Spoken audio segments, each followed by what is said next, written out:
Lesson number 1. Welcome back, everybody. In this lesson, our first, we will look at the danger spaces that our children may enter into from time to time.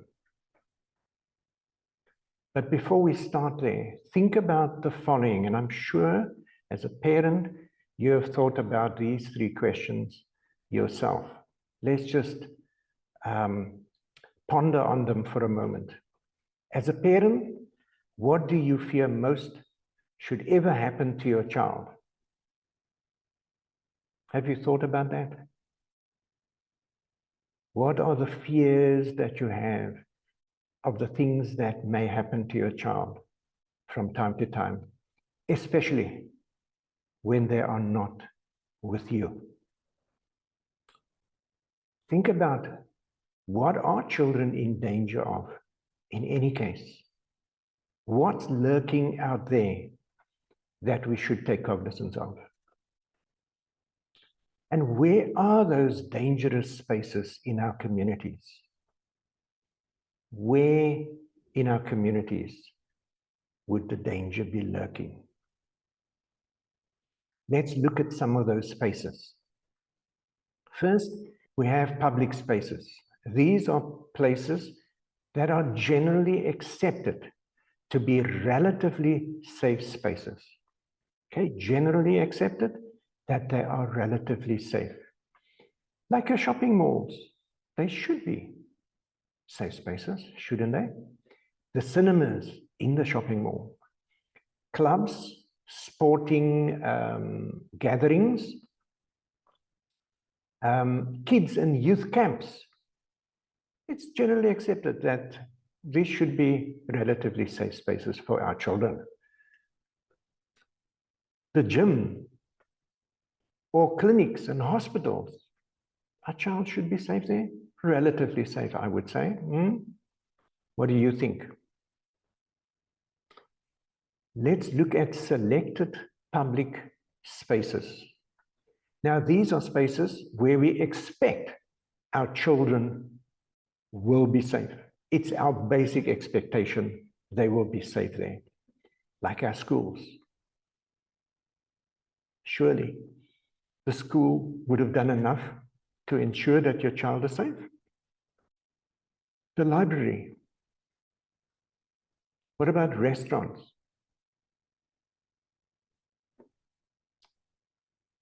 Child care centers, ECDs, early child development centers. The creche, when you send your child to creche, preschool.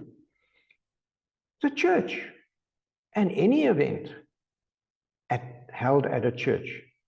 We expect those spaces to be safe for our children. What about sports clubs? And so forth. We have different expectations depending on the space that we send our child to. Then we have open spaces. These are public spaces. It's accessible to everybody. Anybody can go there. For example, the playground in the community, down the road. The parks, the streets generally, when your child has to walk from home to the bus stop or from home to the school. Parking lots. How about the beach? That's an open space. The bus stop itself. Public pools. And so forth. Others inhabit those spaces as well, not only your child. And then public transport. These could include the taxis, buses, trains, planes and boats, lift clubs, and so forth. Lift clubs, very important. Okay, but public transport. Are they safe? And then what about our homes? Let's bring it close to homes. How safe is your home? What would you consider it to be? Take any room, for example. The bathroom, the toilet. the perimeter of the house. If you have a pool, the attic or dens, little private spaces, the garage, your yard. Think about the safety in those areas. Who inhabits, who enters those spaces apart from your children? And then a favorite of mine, technology. This gadget, the phone. Especially when children go to high school for the first time, they also get a cell phone. And parents need to know where they are at any point in time and be able to communicate with them. Okay, technology. That just opens up the whole world. Okay, everywhere, even in cyberspace out there, now comes and inhabits the personal and private space of your child. What's lurking there? Cybercrime, online games, chat rooms, social media. There's a long list. It's a course all on its own. But it's important for us to note that even our technology becomes a space that your child will enter into, will inhabit from time to time. So what makes these spaces so dangerous is that potentially there could be dangerous people in those spaces. It's all about who else will be in that same space when your child is there.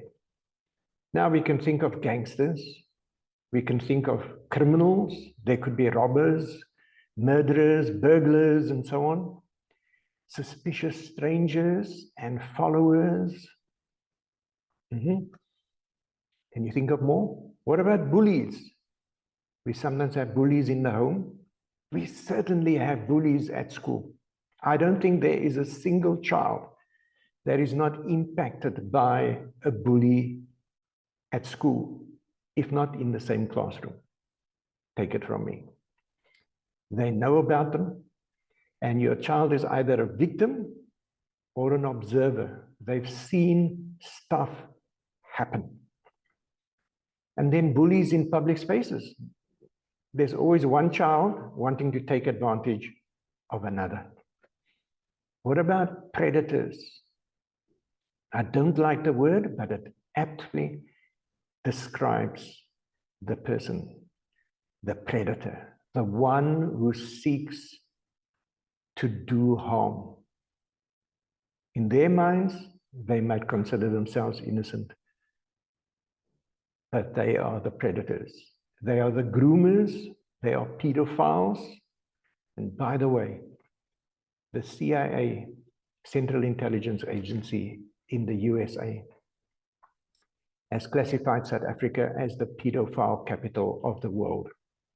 And this comes from Professor Potgieter of the University of the Northwest. Yes, I was just surprised to find that out. But it's a reality. They are predators. They are abductors. They are traffickers. They are kidnappers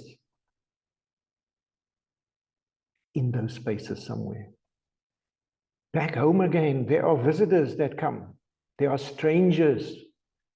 Sometimes at school, there'll be visitors, people that don't always work and have a role to play on that campus. And they'll come and they'll go. But particularly at home. There are parents, obviously, and there are family members, including in-laws or step-family. Who are those other persons entering in and out of the spaces where your children will find themselves as well? I want you to think of, these are different roles, and there are many other roles that people will have in those spaces. But I want to focus in this course specifically in the square, the bullies, the predators, and so on, the visitors. It is said that over 90% of children that are abused, victimized, know who the perpetrator is. That's a fact. They actually know who the person is. And that's where I want to focus. I want to mention something about contextual safeguarding because it fits into the whole concept of understanding the spaces that children will find themselves. And it is a concept developed, and I will give you the video, the link to the video that explains it. But in essence, contextual safeguarding identifies that no child or no young person can be seen in isolation from the environment around them. You cannot just think of the child without thinking about what else is around where that child is at any point in time. And if you consider your child at home, your child in a group, maybe at the club, at the school, with friends, sleeping over at a friend's place, and so on, the child will be in different spaces, and we need to understand what's happening in those respective spaces. It's generally now becoming known as contextual safeguarding. As you can see in the diagram, it's about considering an individual or a group of children and identifying who may be influencing them and the degree of that influence. I mentioned technology as well. Who else is in the technology, is in the app, is in the game that may be interacting with your child? You need to know who they are if you're going to be able to provide some level of safeguarding for your child. Remember, awareness and acceptance. We first have to sit up and say, yeah, those possibilities exist, and accept that they could happen to your child. That will lead to actual action. We have to accept. Not only be aware, and I'm certainly going to try to make you aware as best as I can, but accept once you think through all those potential scenarios, come to the general acceptance that there could be danger lurking there in the others that inhabit those spaces. And we need to consider what proactions we can take to ensure our children are safe, and then to take the action. We've come to the end of lesson 1. There is a link to a video, as I said, in the form, the write-up of this video, of this lesson, in fact, and it's entitled Contextual Safeguarding, Rewriting the Rules of Child Protection. And then once you've watched that video as well, you may proceed to the next activity, which is a quiz. And I really encourage you, please do the quizzes. There's only 2 questions, true or false, or pick the right answer, and so forth, before you move to the next lesson. Thank you very much.